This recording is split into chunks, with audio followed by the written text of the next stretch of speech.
Hello guys, I have a short video for you. After I had a long drive, I had this range alarm on my dash, and this means that your car need maintenance, especially change oil. This is 2015 Honda CRV all-wheel drive.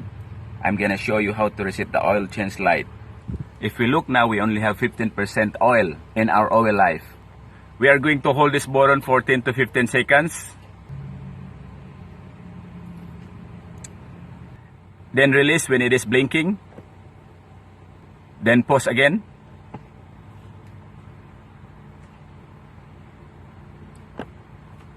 Now it is 100%.